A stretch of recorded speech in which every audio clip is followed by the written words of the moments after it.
અત્યારે જે પરિસ્થિતિ છે એ 25,000 થી પણ વધારે મતોથી આપણે ભારતીય જનતા પાર્ટી આમાં વિજય મેળવવા જઈ રહી છે।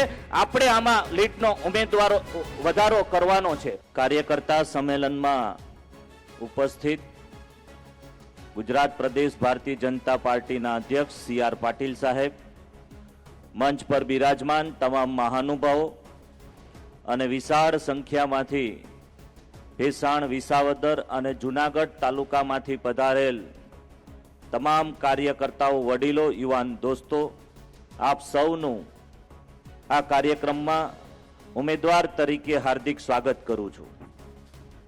આપ સૌના જનતા જનાર્દન મતદાર કાર્યકરો અને સ્નેહીજનોના આશીર્વાદ અને શુભકામનાઓ સાથે ગત તારીખ 2 જૂનના રોજ વિસાવદર વિધાનસભાના ભારતીય જનતા પાર્ટીના ઉમેદવાર તરીકે ફોર્મ ભર્યું। ત્યારબાદ આજ સુધી હું આ મત વિસ્તારના દરેક ગામડાઓમાં ગામે ગામ પ્રચાર માટે ગયો। તે દરમિયાન આપણા મત વિસ્તારની જનતા, મતદાર ભાઈ બહેનો અને ભારતીય જનતા પાર્ટીના સૌ કાર્યકર્તા મિત્રોનો અભૂતપૂર્વ આવકાર, પ્રેમ અને સ્નેહ જોવા મળ્યો છે।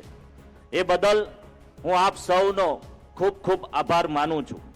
આ વિસ્તારના ગામે ગામથી અત્યાર સુધીમાં હજારો લોકો, આગેવાનો, સરપંચશ્રીઓ, સમાજ શ્રેષ્ઠીઓના મને મેસેજ અને કોલ આવ્યા છે કે કિરીટભાઈ, તમે ચિંતા કરતા નહીં, અમે તમારી સાથે છીએ અને ભારતીય જનતા પાર્ટીને જીતાડવા માટે રાત દિવસ મહેનત કરીશું। આ વખતે સરકારની સાથે રહી અને આપણા વિસ્તારનો વિકાસની નવી ઊંચાઈ ઉપર લઈ જવો છે। આ દરેકને હું આજે આ મંચ ઉપરથી હૃદયપૂર્વક આભાર માનું છું।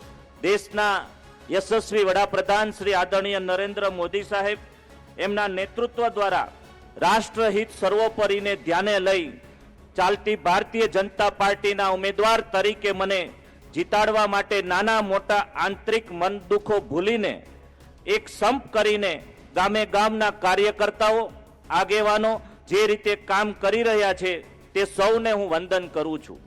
આપને સૌ જાણો છો કે આ વિસાવદર વિધાનસભાની ચૂંટણીમાં 16 ઉમેદવારો ચૂંટણી લડી રહ્યા છે।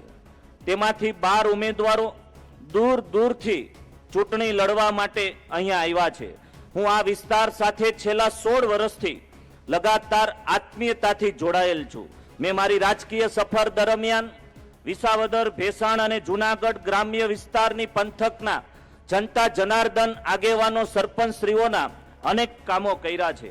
એ વિકાસ, આરોગ્યલક્ષી હોય, શૈક્ષણિક બાબતોનો પ્રશ્ન હોય કે કોઈ પણ વ્યક્તિનું અંગત કામ હોય, એ દરેક કામો કરવા માટેના મેં પ્રયત્નો કર્યા છે। કોરોના જેવી મહામારી સમય દરમિયાન કે તાવતે વાવાઝોડું હોય, આ સમય દરમિયાન પણ વિસાવદર, ભેસાણ અને જૂનાગઢના તમામ લોકો સાથે હળીમળી અને કામ કર્યું છે। કોરોના જેવી મહામારી દરમિયાન જે વ્યક્તિ, જે બાપ પોતાના, જે દીકરો પોતાના પિતાજીનું મોઢું જોવા તૈયાર નહોતો, એવો સમય જ્યારે હતો ત્યારે અમે બધાએ સાથે મળી દરેક જગ્યાએ દવા પહોંચે। જૂનાગઢ સિવિલ હોસ્પિટલમાં પોતાના ખર્ચે રોજના 3500 થી વધારે સગા સંબંધિત દર્દીઓને ભોજન આપવાની પણ વ્યવસ્થા કરી છે। જ્યારે તાવતે વાવાઝોડા જેવો ખરાબ સમય હતો, ખૂબ જ ગંભીર પરિસ્થિતિ હતી, પશુઓને પીવાના પાણીની સુવિધા નથી, ત્યારે અમે રાજકોટથી જનરેટરો મગાવી વિસાવદર હોય કે ભેસાણ હોય, આ પંથકમાં ગામે ગામ અવેડા ભરાઈ જાય, લાઇટનો પ્રોબ્લેમ હતો, લાઇટ ચાલુ થતા 10 દિવસ થવાના હતા, ત્યારે અમે આ વિસ્તારના લોકો સાથે ઊભા રહ્યા છે। હું 16 વર્ષથી આ પંથકમાં સેવા કરી રહ્યો છું। ધારાસભ્ય તરીકેની સેવા કરવાનો આપ જો મને મોકો આપશો તો આનાથી પણ હું વધારે કાર્ય કરી શકીશ।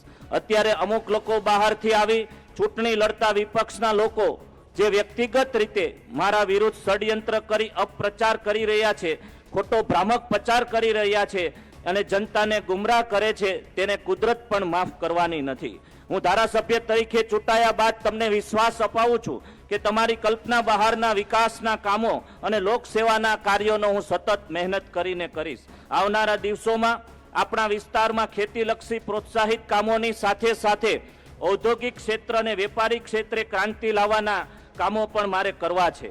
ભેસાણ અને વિસાવદરની ખેતીની સાથે સાથે હવે ઔદ્યોગિક ક્ષેત્રે આગળ વધી રહ્યું છે. સરકાર દ્વારા અહીંના યુવાનોને અને ઔદ્યોગિક સાહકોને ધંધો કરવા માટે નજીવા વ્યાજ દરે લોન અને સબસિડી પણ મોટા પ્રમાણમાં સરકાર આપી રહી છે. મને એ બાબતનો આનંદ છે કે ભેસાણમાં સરકારની આ યોજનાનો લાભ યુવાનો લઈ રહ્યા છે. ટૂંકી ખેતી હોય, 1, 2, 3 ભાઈઓ હોય ત્યારે એક ભાઈ ખેતી સંભાળે અને બીજો ભાઈ વેપાર કે ઉદ્યોગ સ્થાપવાનું વિચારે, પરંતુ તેમને વેપાર ઉદ્યોગ માટે દૂર દૂર જવું ન પડે અને ગામડાઓ ભાંગે નહીં તે માટે સરકાર નાના વિસ્તારોમાં સબસિડીનો લાભ આપી રહી છે. આ લાભ દરેક જન સુધી પહોંચે એના માટેના પણ હું પ્રયત્નો કરીશ. આપ અને કોંગ્રેસના ઉમેદવાર પાસે કોઈ લક્ષ્ય નથી, કોઈ ઉકેલ નથી, માત્ર ઉગ્ર ભાષા, લોકોની ઉશ્કેરણી કરવી, આંદોલન અને ટીખળખોડી સિવાય કશું મળવાનું નથી. મને કહેતા આનંદ થાય છે કે આજે અહીંયા સરકાર ભારતીય જનતા પાર્ટીની છે. કેબિનેટ સિંચાઈ મંત્રી પણ અહીંયા ઉપસ્થિત છે. આપણા મત વિસ્તારમાં સૌની યોજના લિંક 4નું પાણી માગ્યા વિના પણ આપણને આપ્યું છે. સૌની યોજનાના માંગણી મુજબ લગભગ વિસ્તારો બધા આવરી લેવાયા છે. 3 કિલોમીટર વાળી યોજના જે તળાવો બાકી હશે તે પણ હું સરકારમાં રજૂઆત કરી અને ધારાસભ્ય તરીકે ચૂંટાયા બાદ પ્રથમ પ્રાયોરિટી આપણી સૌની યોજનાના પાણીને લિંકિંગ પ્રોજેક્ટ સાથે જોડવા માટેના હું પ્રયત્ન કરીશ. સિંચાઈના ડેમ, મોટા ચેક ડેમ જે બાકી હશે તે પણ સરકારમાં રજૂઆત કરી અને એ કામ પણ વહેલી તકે પૂર્ણ થાય એના માટેના મારા પ્રયત્નો રહેશે. સરકાર ખેડૂતોને દરેક પાયાની સુવિધાઓ પૂરી પાડી રહી છે. પૂરતી વીજળી મળી રહી છે. પોષણક્ષમ ભાવ સરકાર દ્વારા ખરીદે છે. સિંચાઈ માટે સૌની યોજનાનું પાણી પણ ખેતર સુધી પહોંચાડવા માટેના મેં જેમ હમણાં કીધું એમ મારા પ્રયત્નો રહેશે. એક બાજુ નકારાત્મક, જૂઠાણા અને અવ્યવસ્થા છે તો બીજી બાજુ વિકાસ, વિશ્વાસ અને માનનીય વડાપ્રધાન શ્રી નરેન્દ્ર મોદી સાહેબનું નેતૃત્વ છે. મને સંપૂર્ણ વિશ્વાસ છે કે તમે સૌ લોકો હકારાત્મક નેતૃત્વ સાથે રહી અને આપણે બધા છેલ્લી જે આપણી વિકાસની યાત્રા વણથંભી છે એને આપણે આગળ વધારવાની છે. હું મારા તમામ મતદાર ભાઈઓ બહેનો 3 તાલુકાના લોકોને વિશ્વાસ અપાવું છું કે 2.5 વર્ષ જેટલો સમયગાળો હવે બાકી રહ્યો છે. આપણા વર્ષોથી જે 2012 થી આપણી સીટ ઉપર જે આ પ્રતિનિધિત્વ નથી એમાં જે કામો બાકી છે તે આગામી 800 દિવસના પૂર્ણ કરવા માટેનો હું શપથ આપ સૌ સમક્ષ જાહેરમાં લઉં છું.